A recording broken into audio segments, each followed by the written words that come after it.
Okay, good evening. Welcome to our session. I'm Shuangfu Li, co-founder of Lanshun Sports. I'm very happy. I'm honored to be here to moderate this one. Also my favorite panel of the day, talking about sponsorship with a great panelist. So first of all, let me introduce you to the panelists here. For the far side with Tristan Chen from Hubu Anchor Sports. Welcome. Thank you. Yeah. Next up, we have Loic Beaver, a general manager of Hublot Great China. Welcome. Thank you. Now we have Shudu Zhu, who are founder and CEO of Ocean Sports. And lastly, we have a guest appeared again and with great insights, Sergey Torrance from La Liga China. Welcome you all. Thank you. So I'll jump into Reddit to make it more conversational. Firstly, I want you guys to get a few points of what you noticed recently in Chinese sports industry, because the landscape kind of shifted a little bit with the new digital era coming, and most of the leagues and clubs are targeting the younger generations. What are new trends have you noticed in terms of sponsorship? Sergey, I'll start with you. Try to start first. I talked too much before, so please. I mean China, right? Or yeah. Well, I think over the last like 3 years, we see a lot of changes in Chinese market regarding sponsorship. I mean, you guys may all know that. First of all, I think the Chinese companies, brands, they are asking more now than before. More meaning that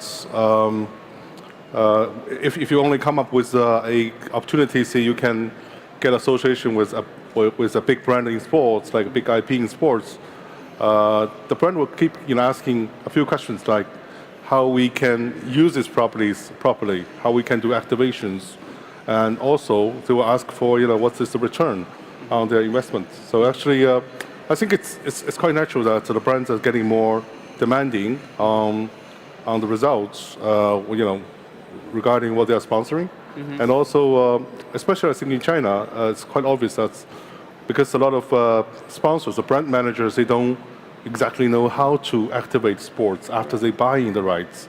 So a lot of them will come to say, okay, don't just sell us a property, sell us a solution. Bring us a solution, a total solution that we can just jump in, and we can just start from tomorrow. But if you only give us the IP or the sponsorship opportunity, we don't know how to cook it. So that's how we feel the change in the market. They're looking for the recipe. Yeah, they're looking for a cooked, a dish instead of just few materials. With that, we'll go to Loic. You are asking for the solutions too, right? Well, I don't really have a solution, but what I can see is that the sports in China is getting more and more mature. I came 15 years ago in China, and the first time I attended a football match in China, I was quite surprised about, first of all, the level of the fans, because a lot of fans was there, but the infrastructure was not yet at the level of what can be the sports in China. So I see a big evolution in the infrastructure, in the digitalization, in the entertainment. Because at the end of the day, I think we should never forget that sports in general, and football in particularity, is a show, it's an entertainment. And now the Chinese that are the head of this platform well understand the value of being not just a sport, but being an entertainment, being a message to citizens of sharing, of education. So, of course, when the head of this platform start to understand that, then more and more brands are getting involved in the sponsorship. And if I take the example of TAG Heuer was the very, very first brand to enter football in China, the very first watch brand.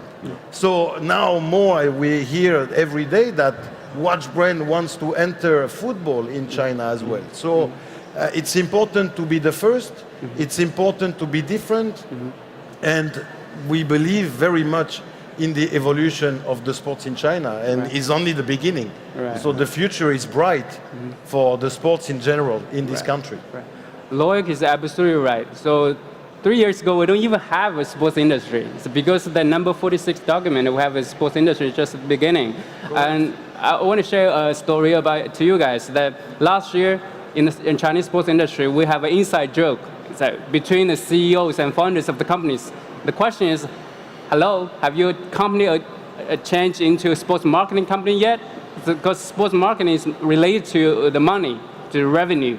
So most of the company, because we have the bubble, with a lot of the investors coming in, we raise a lot of money, but with the bubble gone, people tend to, the real business logic, so we have to make money.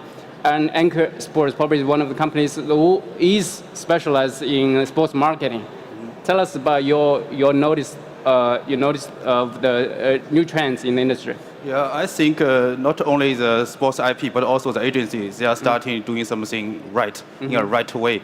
Right. For example, the sports organization, sports IP, they focus more on long-term revenue. For example, they will focus more on brand building in China. Because when the brand want to do sports marketing, they will not only compare the IP with the sports IP, but also the entertainment IP. So the digital work, the media influence is very important for the sports IP. I think more and more organizations, they realize that, and they are more realize that what the Chinese brand need from them.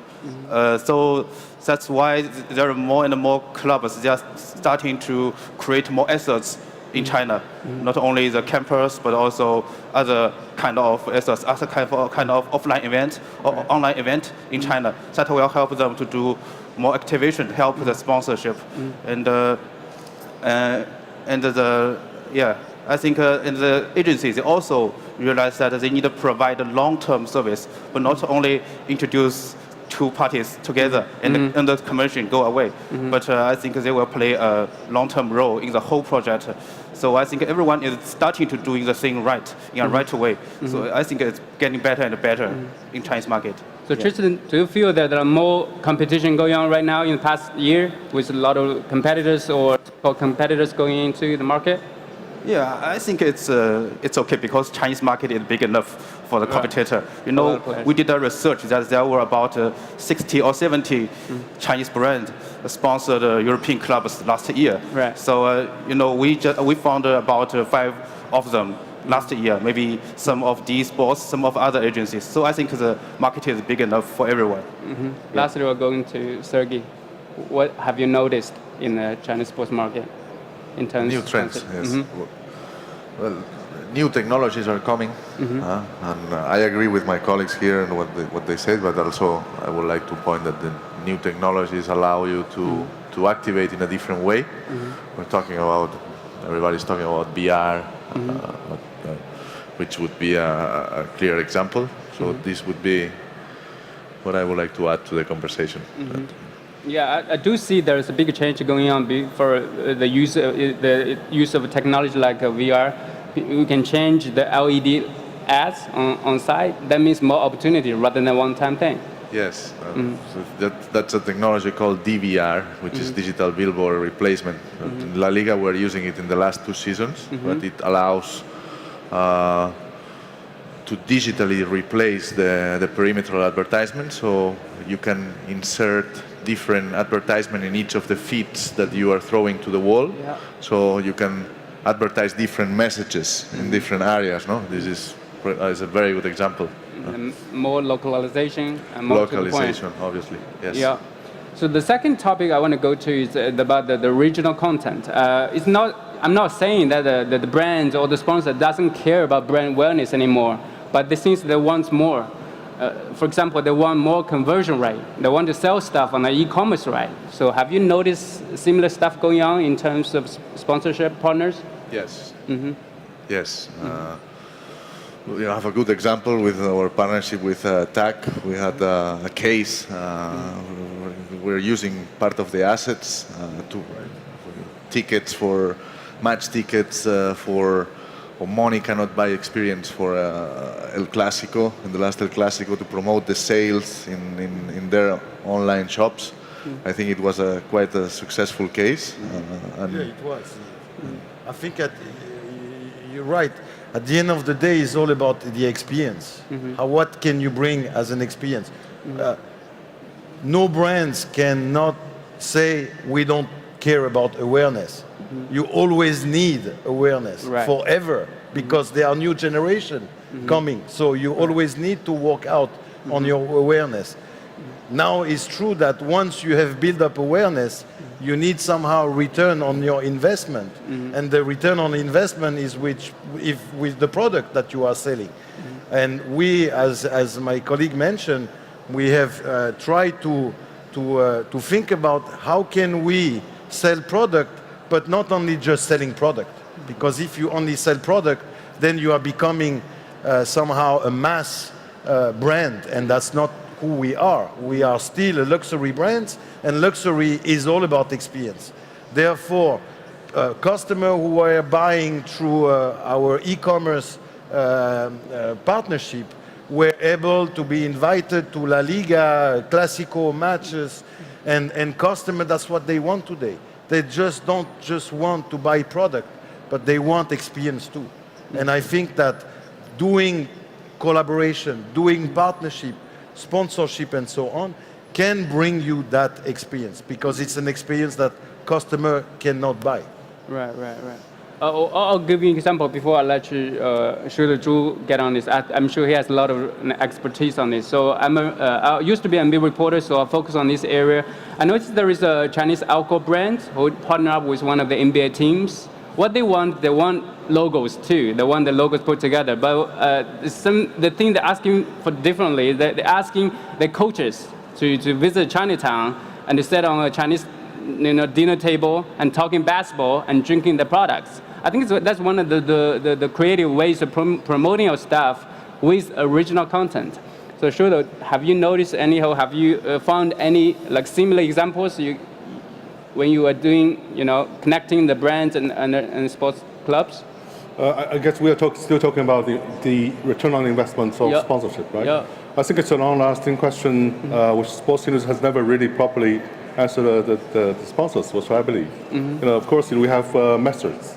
That's how many minutes your brand has been shown on TV, on different media. Right. So if you're calculating it into advertising, value, how much it would have been, right? So it's the typical classic way of calculating the so-called value of sponsorship. But sponsorship is more than advertising. It's more than putting a logo on some LED. It's more emotional. Luke said, it's more experience. You have the emotional bondage and how to evaluate that. Actually, there's a missing piece always there. How to evaluate the emotional part of the game, and it's very difficult, of course. So we see several approaches that saying one brand after sponsoring some team become the main sponsor here, their recognition rose up 50%, and fans like to purchase their cars or products more than before. Yes, but again, I think in recent days, I think maybe in the future, with the blockchain technology, we can know more about the value of the real sponsorship, how their return would be. So it's still, I think, sports industry owes the sponsors, sorry to say that, an answer. And so that's my position. Well, it's quite an interesting topic, though. Do you mean the shifting on those changes, mostly contributes because of the digital media platform now? We have so many or evaluations, dimensions, or standards to check them out. Yeah. I mean, the evaluation system now is mostly quantitative. So you calculate the minutes on LED boards, on how many minutes on TV, right, or on different media platforms. But again, there are very few qualitative questions. There are very few research regarding after the sponsorship, how much the brand improved its image, including also how much the brand improved sales, and that has never been answered because in the same period the brand will do a lot of things altogether, and we don't know if it's because of the sponsorship to a team, or if it's because massive campaign of some huge sales in the market. We don't know. Right. So Loic, I'm sure a lot of the Chinese sports clubs or leagues or even players trying to contact you and get your sponsorship. So when they contact you, when you choose between the, what are you looking for? You're looking for original content. You're looking for you had a point to say being different, being innovative. Yes, I think that first of all the key is no matter what you do is to be different. So the approach of how do we think about sponsoring platform in China is nothing different from what we do in Europe or in US. First of all is to look at to who do you want to talk to. If you want to talk to young people, if you want to talk to women, if you want to talk to senior, your approach will be different. And I think that everybody understands that. Second of all is what is the level of awareness of your brand. If you want to sell product, first of all is that people need to know your brand. So the approach at the end of the day is not so much different from what we do in Western country. Is we look at the demography, we look at customer base, and then we looked at how this platform can be a vector for the brand. How can he identify the DNA with your brand, with who you are? Right. If you are not a sports brand, how can you be in sports? It's going to be difficult because the message will not be coherent. Right. So the difference is, I mean, at the end of the day, it's the same. It's the same approach than the way we do in Europe. And when we are being approached by different agencies, by different platforms, we always answer the same. What kind of content can we get? To who are we talking to? What kind of digitalization we can do? How can we be different? Because we don't just want to repeat what competitors or other brands have been doing. Right. So the approach is different. And at the end of the day, you know, with the digital tool today, everything can be measured. I mean, it's a fantastic somehow for people, and especially the finance people, because we all have a boss. And the boss is the financial people that is behind the computer. Right. And the finance always challenge us to say, you have invest that much, but what is your return? 15 years ago, it was difficult to tell what was your return. Now, because of the digital tool, it's easier. But I always tell the team, never lose the flair, you know, the flair.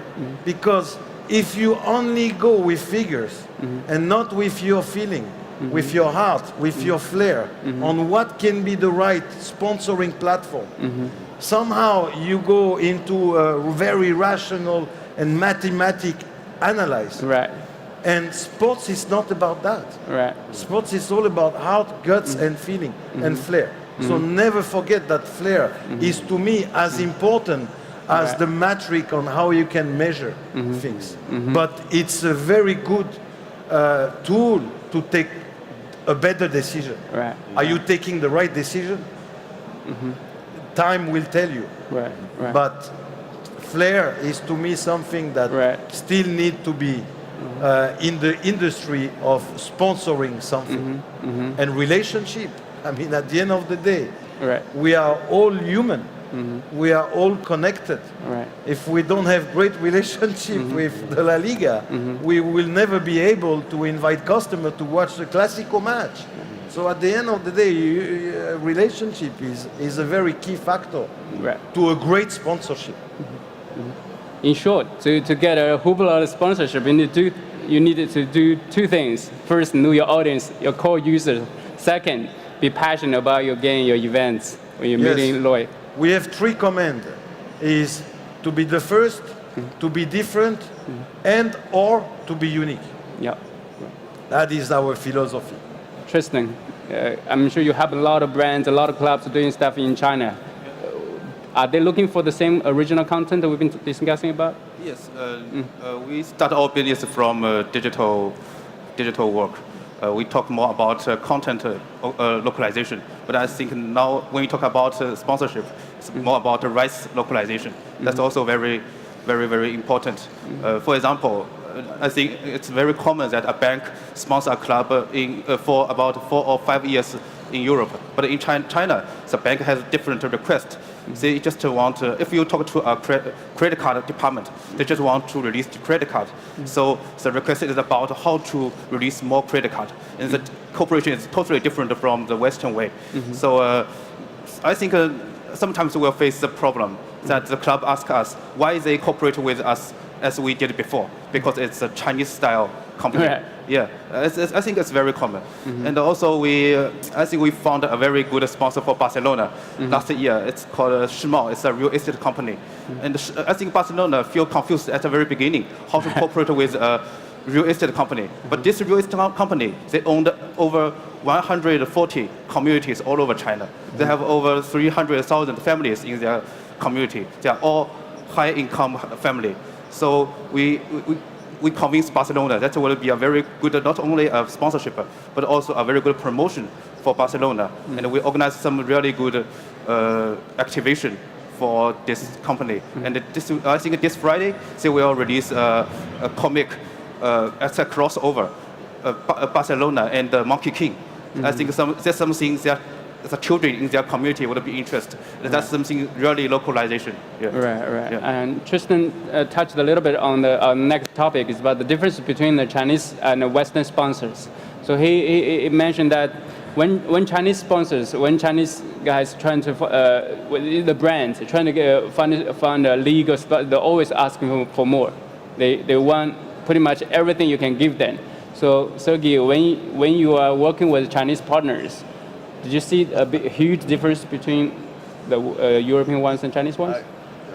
Yeah, well, some of them, not all of them, Right. but obviously sponsorship in China, it's relatively more new than in Western countries, that we start doing this much before, no? So that's an important factor to take in consideration. But obviously, as Soto was saying before, like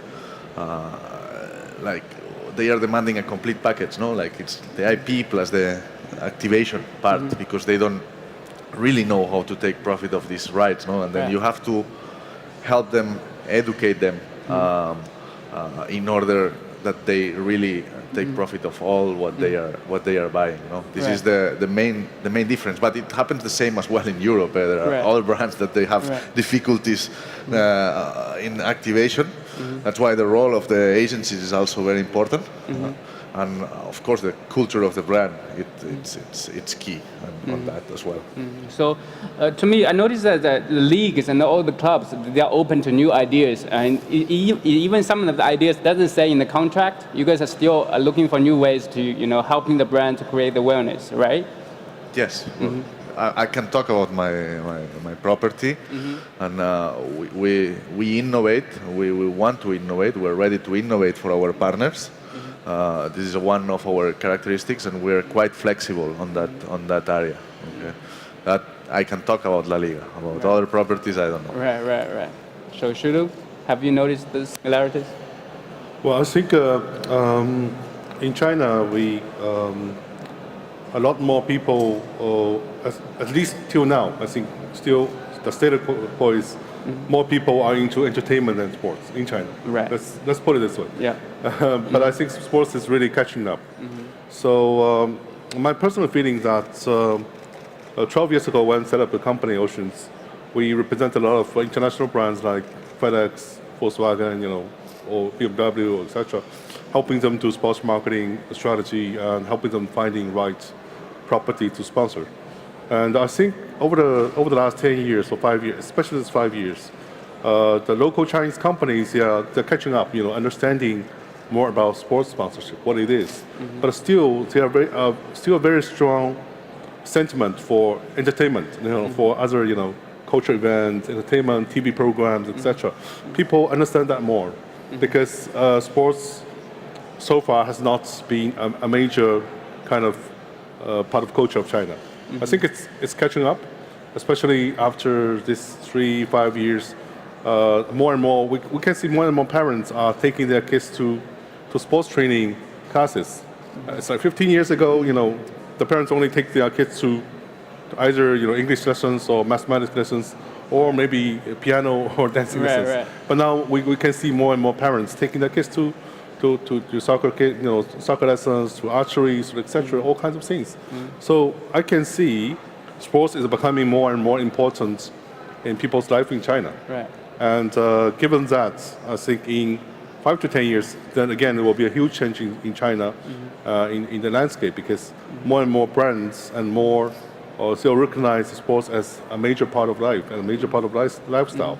So because of missing that, I think now sponsorship in China is still moving very slowly. I mean, even though it's growing like 20% a year, but I still think it should have been faster, because the Chinese economy is growing faster. Chinese all the cultural related industry is growing fast.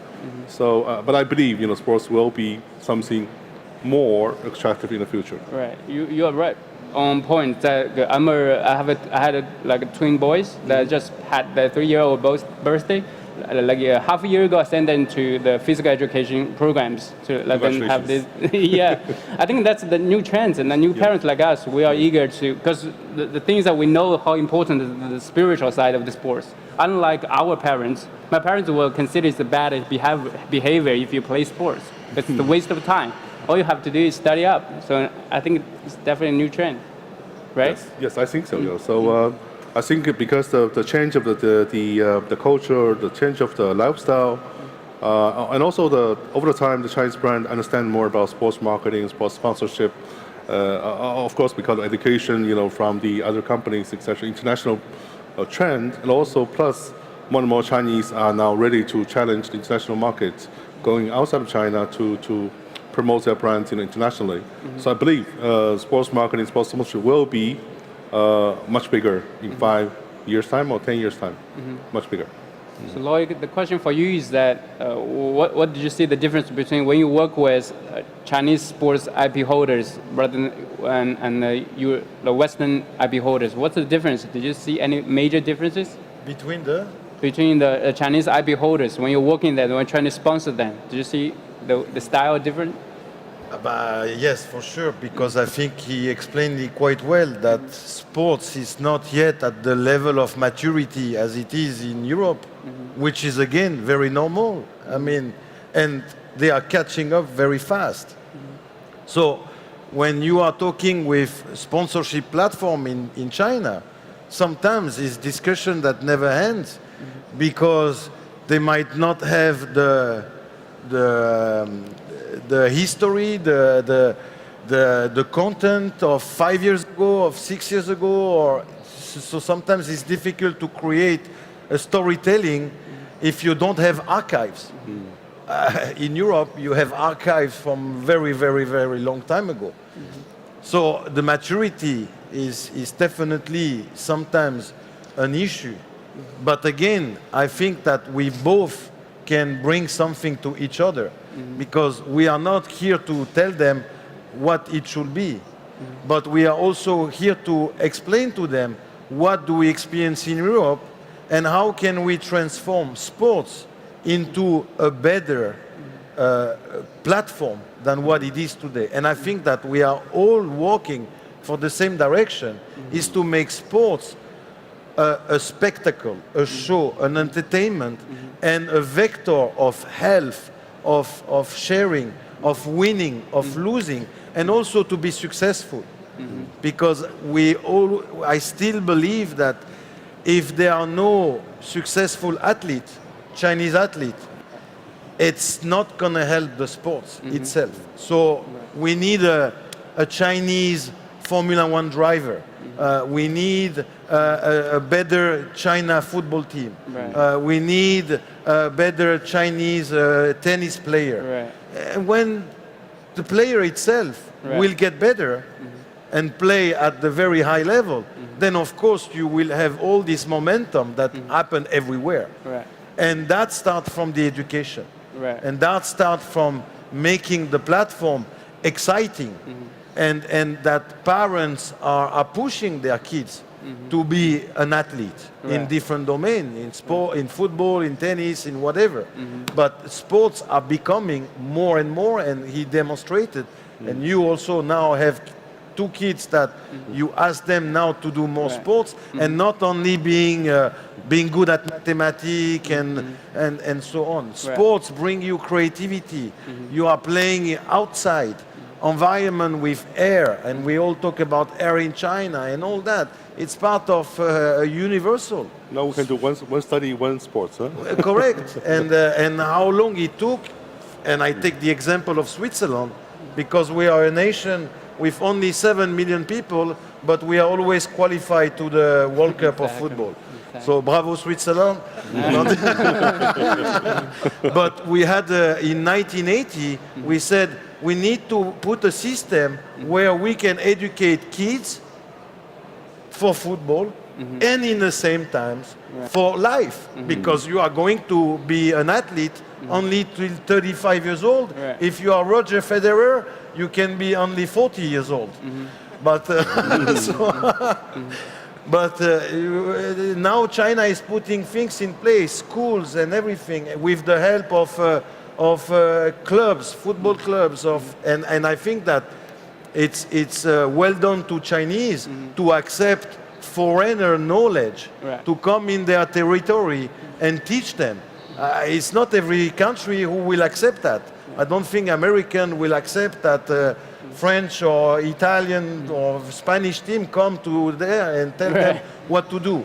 So bravo to China, and I think that's the only way we can make the sports better, is that everybody work together for the same goal. Yeah, right now we're at the stage of building the pyramid base.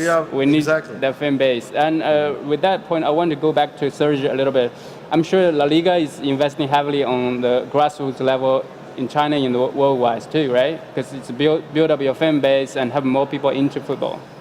Yes, and it's to come back with something to the community as well, no? Like, for example, we are overseas and we're like getting paid for our media rights. Like, so what you want to do is to come back to the community, to the industry with something which is tangible. And in this case, in China, we're helping. We're very proud to say that we're helping in the football reform, have different agreements with Ministry of Education, and we have different programs running in public schools. We have campus as well with Ministry of Education during summer. We collaborate with China Football Association and Chinese Super League. So it's a very important piece of our work here in China. Is that also one of the requirements of the Chinese sponsors? Because a lot of Chinese companies now start to realize the corporate social responsibility. They have to have the programs like that. Chinese sponsors wants to associate their brand with companies that share the same values as them and as we do, and this is a very important part of the values that we share. Like, obviously, yes. Right. I want to go back to Tristan, and you should be the expert on this one because you connect the foreign ones and the Chinese ones. What's your take? Yeah, what? The difference between working with the Chinese sponsors and the Western sponsors? Okay, I think I could talk about how club cooperate with brands. Yeah, I think it's not only about language difference. It's also about cultural difference, about working rhythm. You know, some clubs always tell us, Chinese always push us so hard every day, every minute, every hour. So that's how we work. So I think that's what the agency need to do, need to coordinate in the middle of the brand and the clubs and the IP. And we need to deal with different legal and finance work for the brands. You know, the local brands who want to sponsor the clubs, they're not only in the first or second tier city, they're also in the third or fourth tier city. They do not have enough knowledge for sponsorship or how to cooperate with the clubs. So I think it's really a challenge. But I think that's something make me proud because we are not only play as an agency. We are build up a system. I mean, all of us, we are building up a sports marketing system in China. So when I visit Japan or Europe, I feel it's like a sports heaven, you know. Everything is perfect in the world. But in China, you know, we need to so many things, so many change to make up to build up the system. But I think that's the interesting part of our work. Right. And Tristan brought an interesting point that we want it really fast because most of the Chinese company will run answers in a couple of hours. They won't wait until a day or two. So when you work with Chinese partners, trying to be quick as possible. I know you guys always on time and work days and stuff. They really want the stuff real quickly. Shudo, have you noticed the same thing? Yeah, well, we were recently helping a Chinese dairy company signing a top European, top football player. And, we were pushed every hour, actually. But the agent of the player, of course, he will take the day off over the weekends, normally. And the player is on the pitch, was on the pitch playing over the weekend. So we don't have to answer over the weekend, right? But they say, fly to that city and meet the agent, and we need to get to the answer now. So because, well, of course, it's because before the World Cup, it was quite difficult to secure that player's slot of time for TV commercial shooting, etc. I'm but sure he was not a Swiss player. No. But yeah, Chinese brands, they because they told us that we have spent a lot of money already planning on the TV commercial. We cannot fail on this. And but I was asking them, if you haven't signed a contract, why you have prepared this budget already, and why you're spending all this money for TV commercial already? But they said, we have to do this, and because our big boss want to have him, we have to do this. So it was. In the end, it was a happy ending. But it was. Normally, it's like that. Right. The thing is, if you can't get it done in a quick matter of time, the boss might change his mind and change it to move into something else. Right. And because they take for granted, say, in China, when we have to sign with some movie star, etc., they come next day, and we sign the contract next day. What's wrong with the football players? Right. But it's the way it is, right? So it's I think also the way part of the education kind of process. So I'm going to the last topic of the panel. We had a discussion with Shulo last night, and he had an interesting notice of the new trend. What's the sponsorship market in China going to be? Other than the European and American markets, I think some of the brands are trying to get into Southeast Asia, even African market. I know probably down in the audience, some guys from those areas. You notice that some top brands in China want to get into the market because they found the potential market for the products over there. So could you talk a little bit about that? And with other panelists, and I want you to get your take on what's in the ideal situation, what's the Chinese sports market, sponsorship market going to be in 1 year, maybe or 2 years? Sure, please. Me? Yeah. In 2 years. We'll be spending more, I guess. Well, but I think what I've seen in last 2 or 3 years is Chinese brands are more ready to go out of China, go out to Southeast Asia, to Africa, to South America, even to Europe, America, or Japan. So we have been discussing with a few brands from China. They want to sell products in those markets. Right. So, and when I visit, Singapore and also, London, etc., I have a lot of friends actually. They are being sent by the Chinese company as a head, a center in Europe or some sub center in Southeast Asia. They all actually are ready to spend some money on the market, on marketing, sponsorship, and they believe because even though in China, I said, entertainment is still maybe the main platform for them to spend money, but they believe and they understand that sports is very important in Europe, in Southeast Asia, in America. So I think more and more Chinese companies are really considering going out of the border, country and spend more money. Now I think they are still studying, what kind of thing can help them in what kind of ways. If a company just want to raise the awareness, maybe they say, well, buy some LED in EPL because it's you can see it everywhere, or buy some LED from La Liga because you can design for different market you design your own packages. And if the brands want to to establish brand wants more activity opportunities, they might want to sign up with a player or with an athlete. So we actually are discussing with a few big Chinese brands, who wants to go out of China. Right. I see the trend is coming. Right. Lloyd, what's your prediction? So will Hubler or Tag spend more in China? My prediction of the sports The sponsorship market in China. in China. Oh, Will you double your budget no in China? limit. No limit. I see China. I have been for 15 years in China, and there are still so many cities that I have not visited. There are still so many people, and I do not see any limit. For me, the sports in China has just begun. It's just the beginning. Again, all the platform, the football, the basketball, maybe the one that is quite on a very good level is the badminton and the ping pong. But okay, they are very located sports. Now China needs to go to the real, let's say, sports industry, which is those big sports such as football. Now they are creating rugby teams. They are going, now you have the American NFL football who are coming to China. Baseball, I mean, it's just the beginning. Everything needs to be built in China.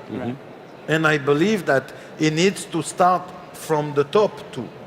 Because China has a very specific government, and the government needs to understand that we need to build up sports in a different way than the way we have built it 20 years ago, with success and also failure in different sports. For example, they are very good at gymnastics and all that, but is this really the sports that talk to the mass? It's very specific. So we need to not, we don't have the pretension to educate the Chinese, but they need to go into what is the sports outside of China.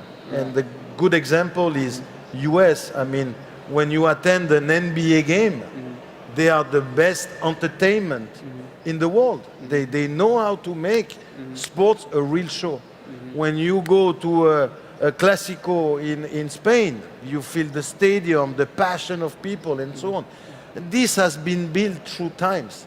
This has been built with entrepreneur mindset. And sports in China must take the same way as it was 50 years ago in Europe, with an entrepreneurial mindset, with entrepreneur at the head of the department, to give really idea, creativity to the society, to the sports in China. So for me, the sports in China is only the beginning, and I'm happy that Hublot and Tag Heuer are supporting the beginning, and we will support the beginning until it ends. We will end before the brands, because we unfortunately can only live maybe 80 years, but our brands will always be in the sports, and we always support sports in China with the failure or with the success. It's good to hear that we are only 15 years away from Europe. Yes. Well, Tristan, You catch up very fast, very fast. Tristan, I want to narrow down your answers a little bit into soccer, since we're at Soccerex. That in terms of the soccer sponsorship, what can we see in 2 years? Yeah, I still remember 4 years ago. I don't think there were so many sponsorship for World Cup or World Cup teams like this year. So I think, yeah, I agree. It's just a beginning, and this is a very important year for sponsorship. And we must notice that 4 years later, maybe China has a big chance to enter World Cup, because there will be 48 teams in the World Cup. So I think during the future 4 years, the sponsorship, especially the football sponsorship, will be more and more popular among the brands. And more brands will realize that it's an efficient way to explore the overseas market, to change their brand identity, and to release credit card, and to do some CRM. So I think, yeah, it's just a beginning. And next 4 years will be a spectacular 4 years for all of us. Lastly goes to Sergey, and I want to get your take on it. Do we have a better chance in 4 years getting to the World Cup? Very fast. Oh, yeah. I hope so. Just increase price. Yes. No, I think in 4 years, what we, from the point of view of our property, what we expect is like and I agree again with Soto, it's like Chinese brands going global. They are already starting in Southeast Asia, like they are like sponsoring, they are investing in Southeast Asia, and we hope that in 5-year time the investment increase in Europe and in other markets, and more brands go global and use our platforms to advertise and communicate their messages. With that, we'll wrap up this session. Thank you guys to all the panelists here, and hopefully you guys enjoyed the discussions. Thanks.